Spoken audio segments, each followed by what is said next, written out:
A poor woman wanting to replace a broken toilet in her bathroom was inspecting the toilet she bought from an online seller when she found a life-changing rag cloth bundle stashed inside the toilet's tank. They say someone's trash is another's treasure, and who wouldn't love a rags to riches story? Before we start, can we get this video to 1,000 likes? Please hit the like button and subscribe to the channel. Eva had always wanted to buy something useful from the flea market, but she never found the time to shop because she often waitressed over time. So when she wanted to replace an old, broken toilet in her bathroom, she turned to an online marketplace to find an affordable one. She knew it was an awkward idea, but she kept looking. Surprisingly, she found a certain Dorothy Perkins on Facebook with an ad listed for the sale of household items, including a toilet that was never installed or used. Eva was delighted to get the toilet for a steal, yet clueless that she was about to make a startling discovery of a lifetime. Hey, Honorable, are you going to meet the seller today? We talked about it last week, remember? Eva's husband, Stan Hayes, asked her. He was a chef at a local restaurant and worked overtime to beef up their savings. Stan, come here, quick, look what I found in our new toilet.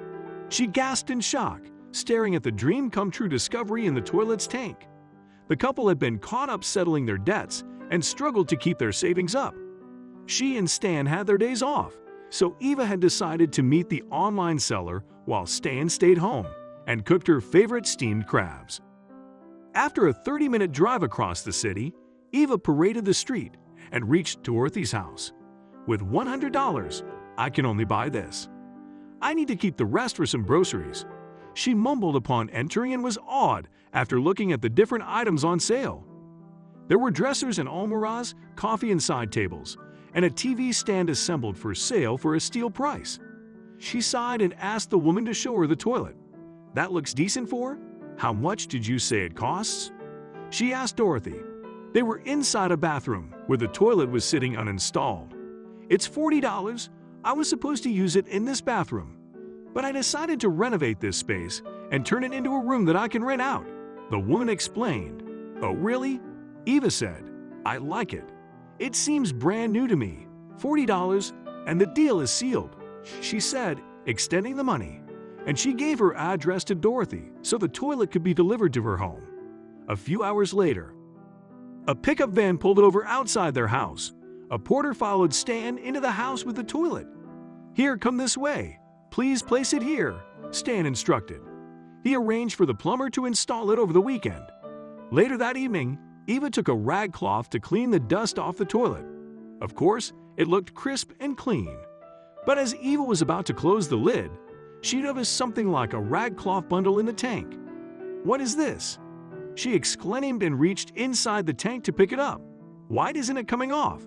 She muttered as she struggled to remove the rag from the tank.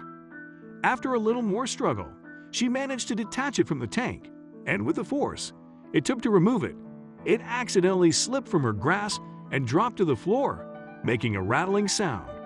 She was baffled and picked it up. Weird. I just heard a sharp noise, she said, shaking the cloth near her ear. Curious, Eva unwrapped the cloth and gasped in shock. Stan, come here. Quick, look what I found in our new toilet. In no time, Stan came running to see why she was screaming. Whoa, what is it, honey? Why are you shouting?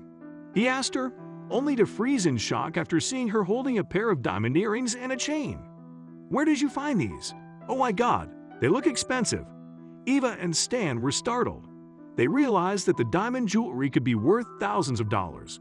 And considering their present financial crisis, it was a solid jackpot. Should we keep them or? Stan nervously asked. Although Eva knew how this fortune could change their lives, her heart didn't allow her to keep it. She wondered how it got there. Then she recalled overhearing Dorothy asking someone about the jewelry that afternoon. Stan, I think that woman was looking for this jewelry set. I heard her ask the porters to immediately inform her if they found any valuables in the house. It has to be hers.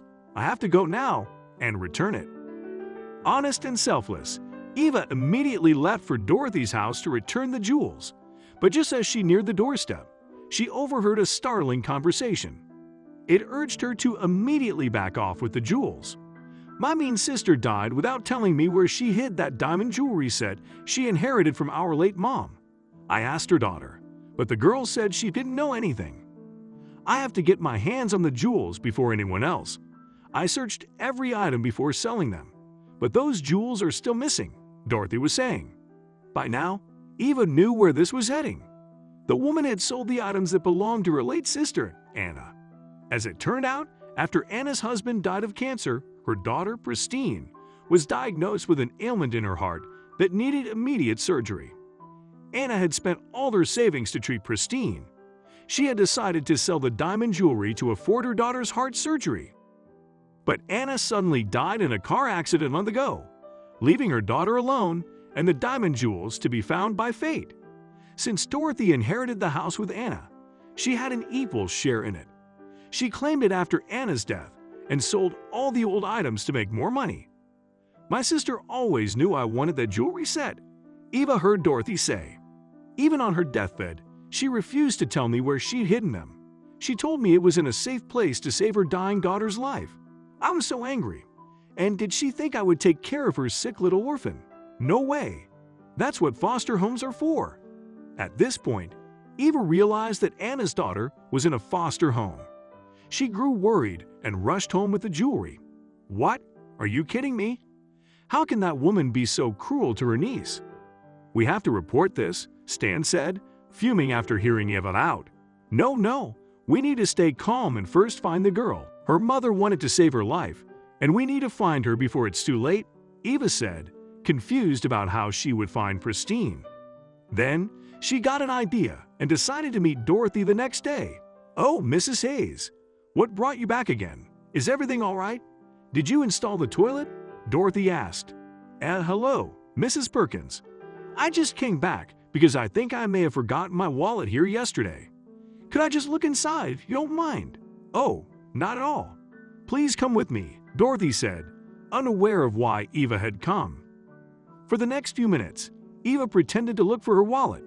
When she saw Dorothy walk away to attend to a phone call, she checked the drawers and every nook and corner for clues about Pristine's whereabouts.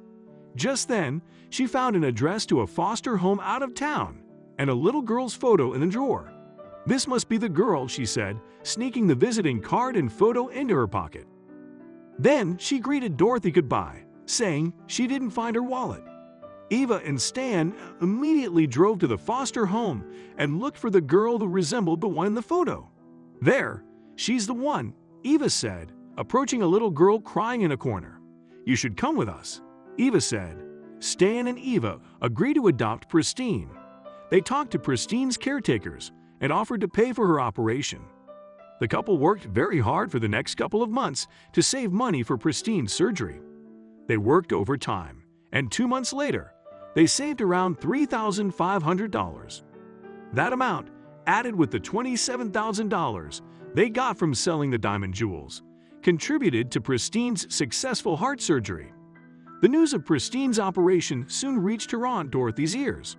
She rushed to the hospital to see her and was startled when she saw Eva and Stan. Mrs. Hayes, she shrieked. What are you doing here? And who is he? Hello, Mrs. Perkins. Meet Stan. He is my husband, Eva said, smiling. What? Does that mean you paid for Pristine's operation?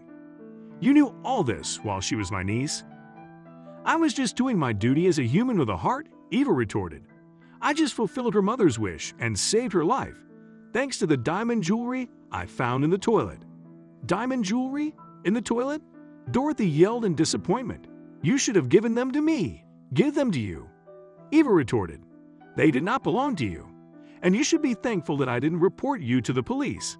And you're not taking the girl anywhere. We are adopting her. Dorothy was startled. Before things backfired, she stormed out, cursing her late sister for hiding the jewels in the toilet. Meanwhile, Stan and Eva looked at Pristine and sighed relief. They realized that she was the little miracle that had arrived in their lives to fill the void left behind by their dead baby. Eventually, Pristine recovered while the couple laid the groundwork for her adoption. After a 2-year wait and tedious formalities, they legally adopted the little girl. Pristine now lives a joyful life with her parents, Eva and Stan. What can we learn from this story? Your little act of kindness and selflessness can make a huge difference in someone's life. Although Eva could have kept the diamond earrings to herself and gotten rid of her financial woes, she decided to return them to the owner. Her honesty ended up saving an innocent girl's life in the end. Evil deeds and greed only reap disappointment. After her sister died, Dorothy sent her ailing niece to a foster home and was only after the hidden diamond jewels. But in the end, she got nothing but disappointment for being greedy.